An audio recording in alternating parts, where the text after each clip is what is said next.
começar mais uma etapazinha, mas antes disso vamos fazer nosso culto, tá certo? Nossa meditação. Nós estamos ainda, com o nosso projeto Reavivados por Sua Palavra.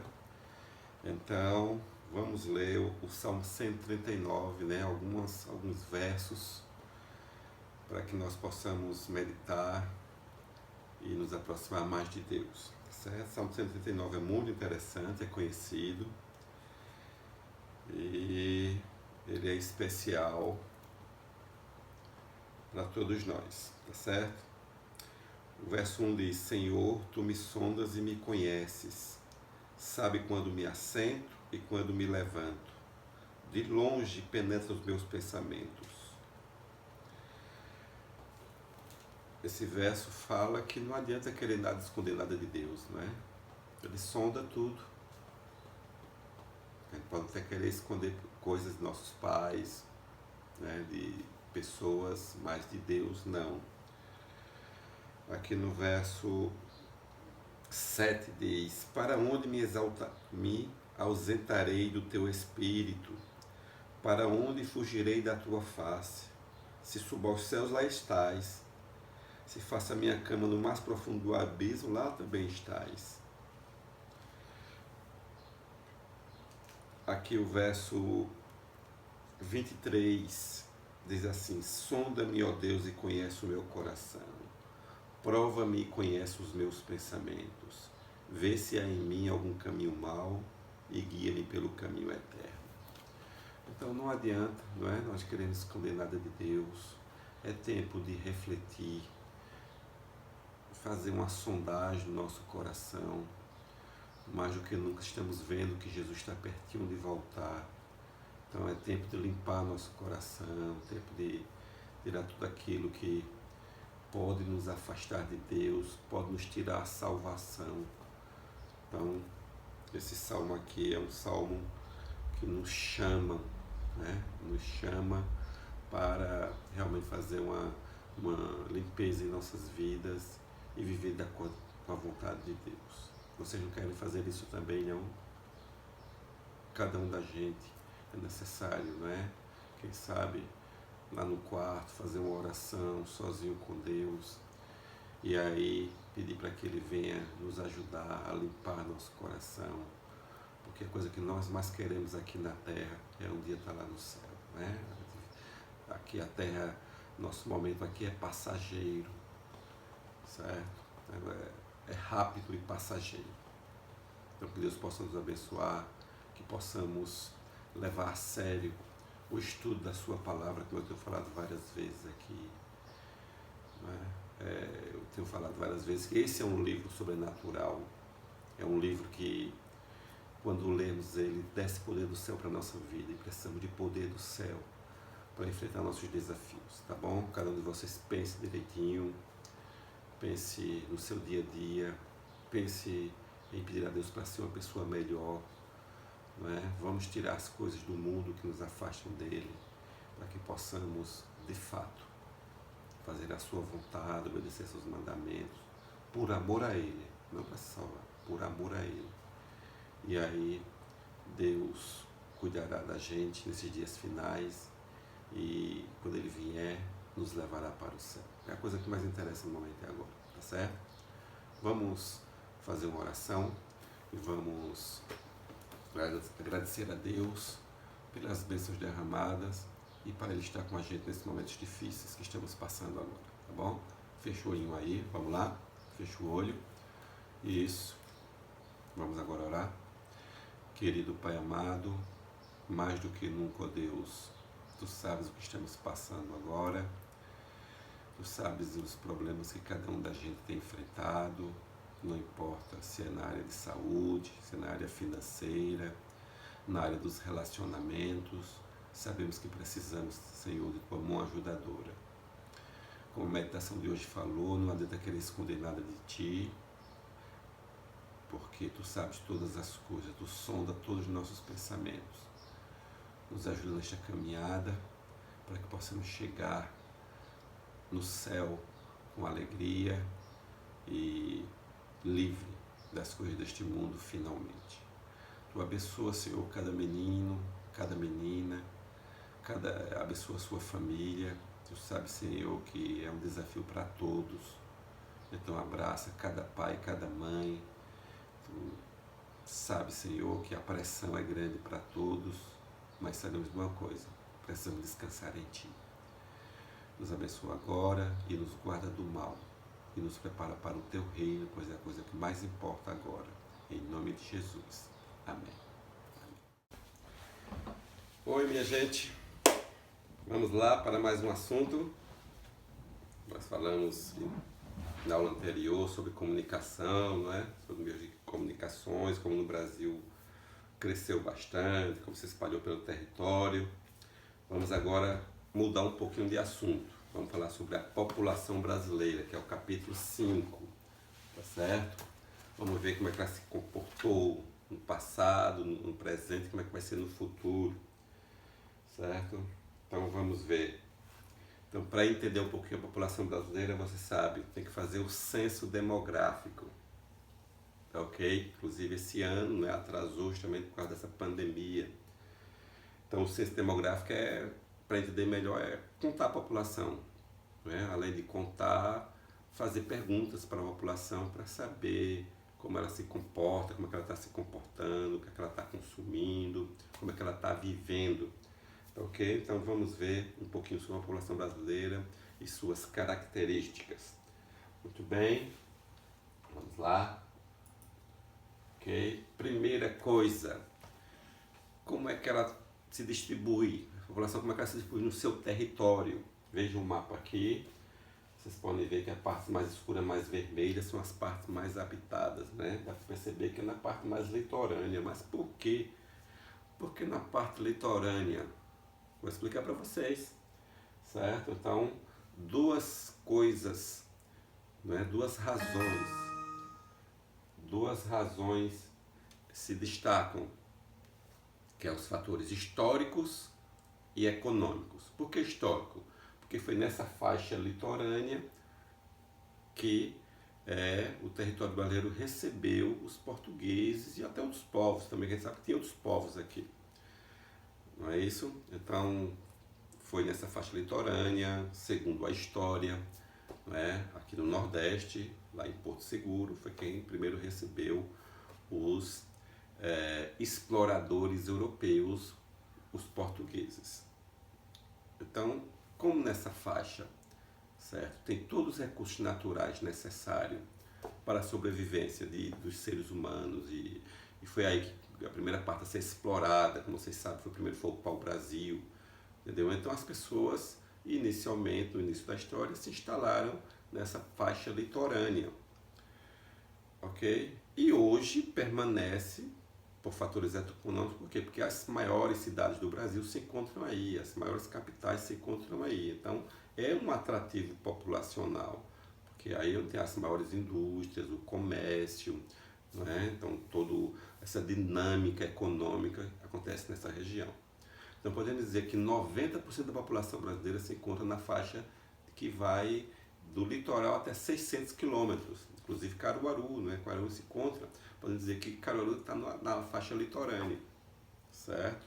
E o restante, centro-norte do Brasil, a população é bem menor, não é? Então, e justamente isso. Então, o que explica essa ocupação litorânea é justamente isso, essa questão histórica. O Brasil começou nessa região litorânea, historicamente, e econômica hoje, porque aí estão, né, as grandes capitais, naturalmente, a industrialização, que a indústria é quem justamente atrai esse contingente populacional, porque requer mão de obra em quantidade e em qualidade, tá bom? Então tá aí a explicação para que a população brasileira ela habite essa região litorânea do Brasil, ok? É claro que existe desigualdade econômica, ok? Então, se formos falar de região, a parte mais centro-sul é a parte mais rica do Brasil. Por quê?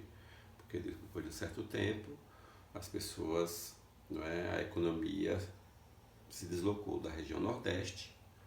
As primeiras indústrias brasileiras aconteceram nessa região, né, que eram os engenhos de açúcar e tudo mais, que o segundo produto de exportação do Brasil foi o açúcar. Então, podemos dizer que as primeiras indústrias do Brasil foram os engenhos, né, de açúcar, tá certo? Então, mas depois se direcionou para a parte sudeste, né, que era São Paulo, depois sul, e então as regiões mais ricas do Brasil agora são essas regiões sudeste, sul, parte do centro-oeste, tá certo? Ok, então os fatores históricos e econômicos explicam isso. Mas vamos entender um pouquinho o que é a população para poder, a gente continuar falando sobre essa população brasileira, ok? Então, o que é a população? É um conjunto de pessoas de um determinado espaço geográfico que compartilham aspectos históricos, culturais e ideais semelhantes. Isso é população. Isso é população, ok? Muito bem. Mas para entender um pouquinho melhor, a gente precisa de alguns detalhes, né? Algumas curiosidades sobre a população. Primeiro, o que é população absoluta e o que é população relativa ou densidade demográfica? População absoluta é o total, né? Quando faz a contagem total da população daquele lugar, daquela região, certo? Daquele país ou daquele lugar. Então, qual é a população absoluta do Brasil? 210 milhões de habitantes, é a população absoluta, certo? E o que é população relativa, densidade demográfica? É o número total dessa população dividido pelo território. Ok? Então, pega a população brasileira e divide pelo território brasileiro. Deve ser a população relativa, para saber quantos habitantes tem por quilômetro quadrado. Isso é a população relativa, certo? Ok, então nós podemos dizer que uma cidade é populosa baseado justamente no total da população. E se ela é povoada, é justamente qual é a população relativa da lei. Qual é o número de habitantes tem por quilômetro quadrado, certo? Então isso é para diferenciar. Populosa é para saber o total da população e povoada, o número de habitantes por quilômetro quadrado, ok? Muito bem. Então dá para perceber aí pelas cores dessas imagens aí, né? Quanto mais escuro, quer dizer que esse estado é mais populoso, certo? Quer dizer, a população total. Ok? Então dá para perceber aí, ó, que São Paulo se destaca aí como o estado mais populoso. Nós vamos ver o destaque sempre de São Paulo, tá certo? Então a região sudeste também é a mais populosa do Brasil. Como eu falei no início, para entender como funciona, como é cada estado e tudo mais, é preciso fazer o censo demográfico, ou recenseamento, que é a contagem da população e para saber seu estilo de vida, como é que a população vive, o que ela consome. Então, isso é feito pelo IBGE, né? A cada 10 anos o Brasil faz, esse ano atrasou, foi adiado por causa da pandemia, tá ok? Mas está aqui como entender a população mundial. Então dá para perceber aqui por esse gráfico, não é? Mais ou menos como aconteceu o crescimento populacional do Brasil. Veja que em 1872 nós tínhamos mais ou menos, não é, 20 milhões de habitantes e foi aumentando, certo? Resumindo, olha, aqui no ano 2000 nós tínhamos aproximadamente 170 milhões de habitantes, tá certo? Foi aumentando e hoje nós estamos na casa dos 210 milhões de habitantes. É um país populoso, podemos dizer, mais ou menos, né? Mas povoado não, porque tem pouco número de habitantes por quilômetro quadrado. Ok? Muito bem. Como eu expliquei antes, né, como calcular a população relativa? Então, pega o total de habitantes e divide pelo território. E aí vai saber a população relativa. Então, mais ou menos no ano 2000, nós tínhamos 170 milhões de habitantes, dividido por 8 milhões e 500 mil quilômetros quadrados, nós tínhamos aproximadamente 20 habitantes por quilômetro quadrado. Então, aumentamos só um pouquinho, 22, 23 habitantes por quilômetro quadrado, agora em 2020, ok? Então, mais uma vez aí está a explicação, população absoluta e relativa. Absoluta é o total da população e relativa é o número de habitantes por quilômetro quadrado, ok? Então, aqui está o número da população por estado. Dá para perceber que São Paulo se destaca com mais de 43 milhões de habitantes, não é isso? E vemos os estados do norte, como Roraima, que é um dos menos populosos, não é? Aqui no Nordeste temos Sergipe, certo? O menos populoso, mas Roraima no Brasil se destaca como menos populoso, ok? Então, o que é crescimento vegetativo? Que crescimento vegetativo é justamente a diferença entre a taxa de mortalidade, taxa de natalidade e mortalidade. Ou seja, é como se você tivesse um certo número de nascimento e um certo número de mortes. Então, só é diminuir o número de mortes e ali você tem o crescimento vegetativo. Nasceu 50 pessoas, morreu 20, o crescimento vegetativo é de 30 pessoas. Certo? Então você vai ver essa continha que você chega ao crescimento vegetativo.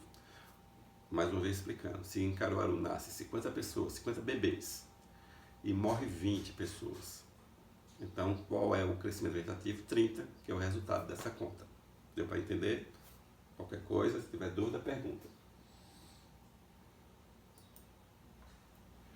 Muito bem, então vamos ver qual é a situação do Brasil no mundo em termos de população. Olha só aqui, sabemos que a China é o país mais populoso do mundo, né? Nós temos, ela está hoje na casa de 1 bilhão e 400 milhões de habitantes, então é de cara o país mais populoso. Mas logo atrás vem a Índia, segundo os especialistas, pela cultura e tudo mais, vai ultrapassar a China. Logo em seguida vem a Índia na casa de 1 bilhão e 300 milhões de habitantes. Por que os especialistas acham que a Índia vai passar? Por quê? Porque como lá na China tem controle de natalidade, não é? Tem aquela questão ainda, um casal pode ter só um filho, em alguns casos especiais 2, certo? Porque a população está envelhecendo muito, então eles estão abrindo algumas exceções, mas continua ainda esse rigor do governo, né, com relação a nascimento de criança. Mas a Índia é diferente. A Índia pela cultura, pela religião, então as famílias têm muitos filhos, certo? A qualidade de vida é menor, claro, mas tem muitos filhos. Então, com certeza vai ultrapassar a China logo logo, ok? Depois vem os Estados Unidos, com mais de 300 milhões de habitantes. Depois vem a Indonésia, que é lá na Ásia também, com mais de 250 milhões de habitantes. E em quinto lugar, olha, quinto, vem o Brasil, que nós estamos aí nessa média de 210 milhões de habitantes, né? Claro, temos um grande território, então não é um país povoado. Ele pode ser populoso, é o quinto do mundo, mas não é povoado, porque tem muita terra ainda para o povo habitar, tá certo? Muito bem. Então, por região, qual é o destaque da região? Então, com certeza, o Sudeste sai na frente, não é? Com mais de 80 milhões de habitantes, certo? Logo em seguida vem o Nordeste, com mais de 50 milhões. Depois vem a região Sul do Brasil, com mais de 27 milhões de habitantes. Depois vem o Norte e depois o Centro-Oeste, que é a região menos populosa do Brasil. Ok? Mais uma imagem aí mostrando, certo? O destaque populacional de cada região do Brasil. O destaque para o Sudeste, como eu já falei, com uma média de 40 milhões de habitantes, né? Lá estão as duas cidades mais importantes do Brasil, que é São Paulo e Rio de Janeiro, ok? Mas depois vem a distribuição, como eu já falei, certo? Das outras regiões do Brasil. Mais uma imagem aí mostrando, certo? São Paulo se destacando, depois vem Minas Gerais, Rio de Janeiro, Bahia, né? E Pernambuco vem em sétimo lugar, certo? Com quase 10 milhões de habitantes. E ó, Roraima lá embaixo, na casa dos 500 e poucos mil habitantes.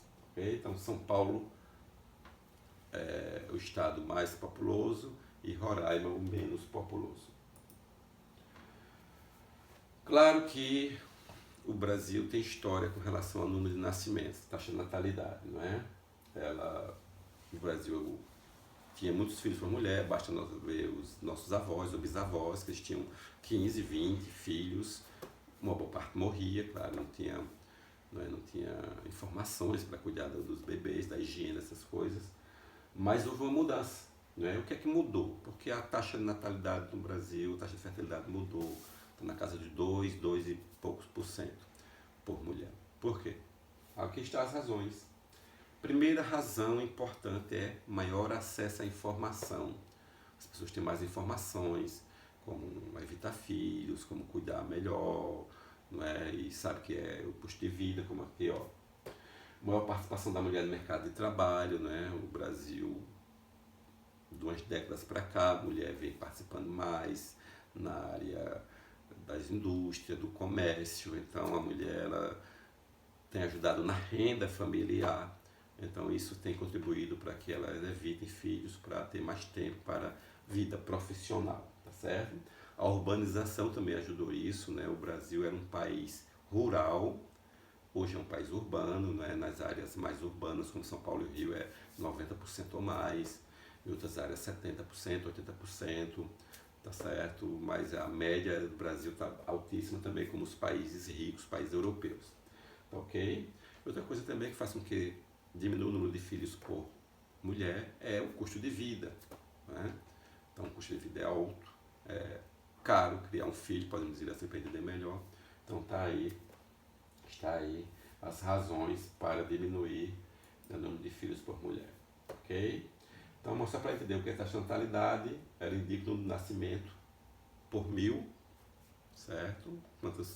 Quantos filhos tem cada mulher por 1000, e aí sabe essa taxa de natalidade. E mortalidade, o número de óbito ocorrido em um ano para cada 1000 habitantes. Qual é a taxa de mortalidade no país? Então se mede dessa forma. Tá? A partir daí se sabe também o crescimento vegetativo, como eu já expliquei.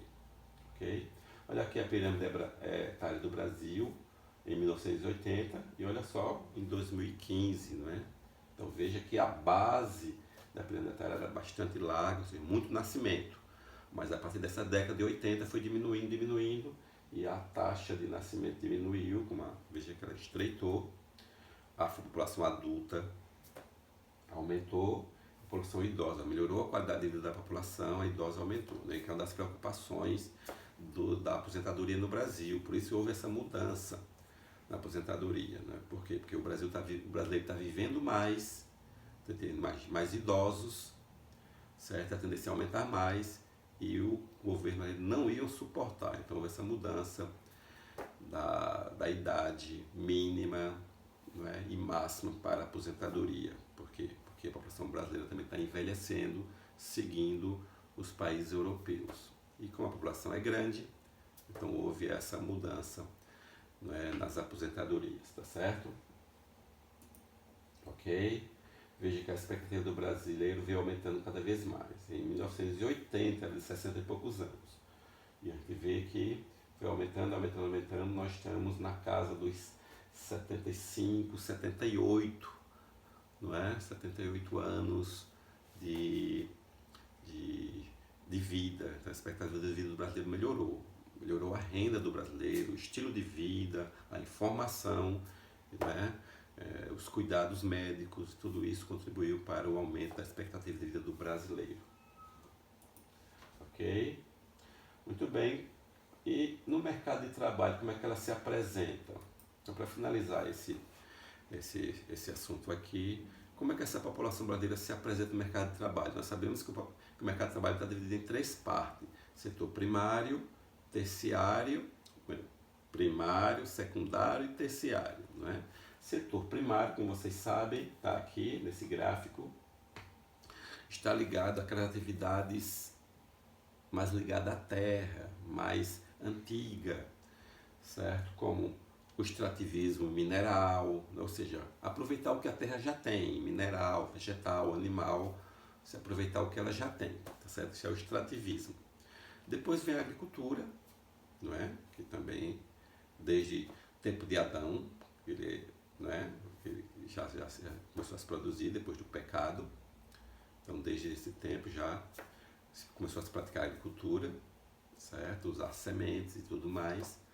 E a pecuária. São esses 3 setores de atividade, essas 3 áreas que fazem parte do setor primário.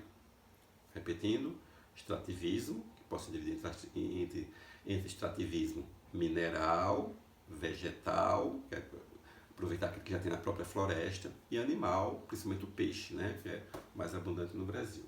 Okay? No setor secundário, se destaca a indústria e a construção civil. Certo? Então, se eu perguntar na prova, indústria e construção civil. São atividades, não é, praticadas aqui no Brasil, é do setor secundário. E no terciário, o restante. E aí entra, não é, justamente o comércio, o transporte, meio de comunicações, saúde, educação, certo? Infraestrutura, tudo isso fazem parte do setor terciário. Ok? Então, quais são as atividades? Professor, médico, advogado, do setor terciário, prestação de serviço. E também o comércio, não é? Pega o produto da indústria para comercializar, então, setor terciário, né? Lojas, mercados, shoppings, setor terciário, ok? Muito bem. Uma coisa que se destaca no Brasil, né, que diz o brasileiro, ele sabe se virar, não é? Então, quem não está empregado faz parte do setor informal. Como definir isso? Que é aquelas pessoas que vivem de bicos, mesmo prestando serviço ou vendendo alguma coisa, não é, informalmente. Então, para diferenciar bem o que é o setor formal e informal, então, formal são aquelas pessoas que trabalham com carteira assinada, não é? Tem um patrão, então isso aí é setor formal, né? Pode ser na indústria, no comércio, não importa. Formal é aquele que trabalha com carteira assinada, né? Que tem seu patrão, que trabalha para alguém, presta serviço, cede sua mão de obra. E informal é aquele que trabalha para si mesmo, tem seu próprio negócio, né? Sendo grande ou pequeno, entendeu? Então não tem carteira assinada, ele para ter aposentadoria ele tem que pagar, não é? O INSS separado. Então esse é o picolezeiro, é o pipoqueiro, é o sulanqueiro, certo? Esse aí é o setor informal, tá certo? Ele não tem carteira assinada. Ficou claro?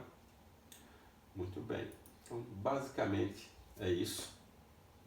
Esse assunto aborda essa parte, né? Essa parte da população, onde ela se localiza, em que ela trabalha, não é? Como ela se comporta, como é que está o crescimento dela, como é que, entendeu? Ela está se comportando no território em que ela trabalha, então tudo isso faz parte dessa primeira parte. Depois eu vou entrar na questão urbana para mastigar mais essa questão da população, tá bom? Pronto, esse é o assunto. Estudem bem, se tiver dúvida, repete o vídeo.